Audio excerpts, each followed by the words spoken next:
Kenapa sih lu takut banget ngecewain orang? Emang seburuk itu kalau ada yang gak suka sama lu?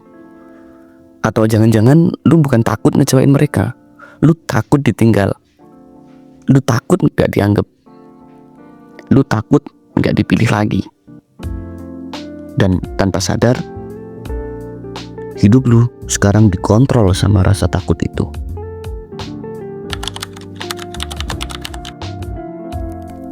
Coba jujur deh, berapa kali lu bilang iya, padahal dalam hati lu pengen bilang enggak? Berapa kali lu nurut bukan karena lu setuju, tapi karena gak enak? Dan yang lebih parah, berapa kali lu pulang ke rumah ngerasa capek padahal lu gak kerja berat? Capeknya bukan fisik, capeknya karena lu terus jadi orang yang gak berani bikin orang lain kecewa.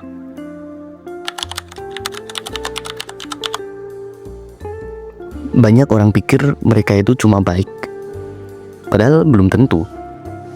Kadang lu bukan baik, lu cuma takut. Takut konflik, takut dibenci, takut dijauhin.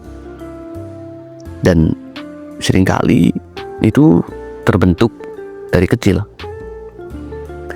Mungkin waktu kecil lu pernah bikin orang tua kecewa, nilai jelek, bandel dikit, atau cuma beda pendapat. Dan respon yang lu dapat bukan penjelasan, tapi kemarahan, bentakan, atau ekspresi dingin yang bikin lu merasa bersalah.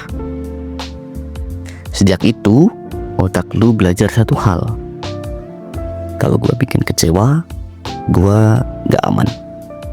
Dan pola itu yang kebawa sampai dewasa.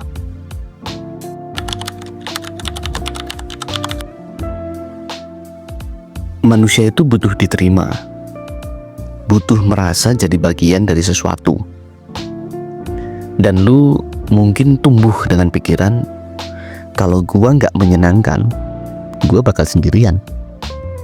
Makanya lu berusaha untuk selalu ada, selalu bantu, selalu nurut. Karena dalam kepala lu, cinta itu bersyarat. Kalau lu gak sesuai harapan, lu ditinggal. Padahal kenyataannya belum tentu begitu.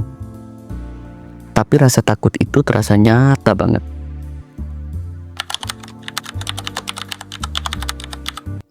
Masalahnya bukan cuma soal capek. Masalahnya lu jadi gak kenal sama diri lu sendiri. Karena hampir semua keputusan lu berdasarkan orang bakal kecewa gak ya, bukan gua mau gak ya. Pelan-pelan lu kehilangan suara lu sendiri. Dan yang paling bahaya, lu mulai marah dalam diam. Lu bilang gak apa-apa, tapi dalam hati lu nyimpen. Dan satu hari itu bakal meledak. Bisa ke orang lain, atau ke diri lu sendiri.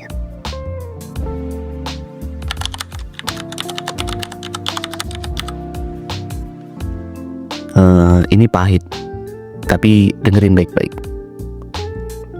Lu gak bisa hidup tanpa pernah bikin orang kecewa. Itu mustahil. Karena lu punya keinginan sendiri, lu punya batas sendiri. Dan kalau lu terus mengorbankan itu, yang rusak bukan hubungan, yang rusak itu diri lu. Kadang lu harus berani bilang enggak, tanpa penjelasan panjang, tanpa drama, tanpa merasa bersalah yang berlebihan. Karena bilang enggak itu bukan sebuah kejahatan, itu lu nunjukin batas lu.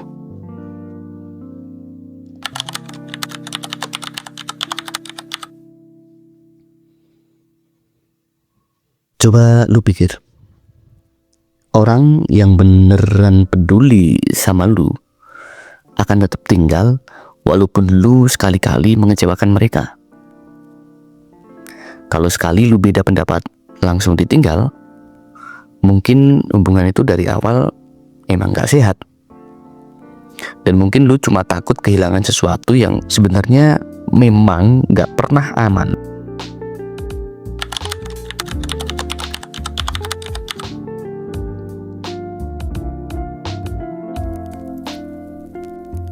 Kadang lu harus milih, mau terus hidup nyaman buat orang lain atau mulai jujur sama diri sendiri. Karena setiap kali lu terlalu takut bikin orang kecewa, ada satu orang yang pasti lu kecewain, yaitu diri lu sendiri. Dan percaya deh, kehilangan diri sendiri itu jauh lebih sakit daripada kehilangan orang yang gak bisa nerima lu apa adanya. Duaan, dan kita lanjut di langkah selanjutnya.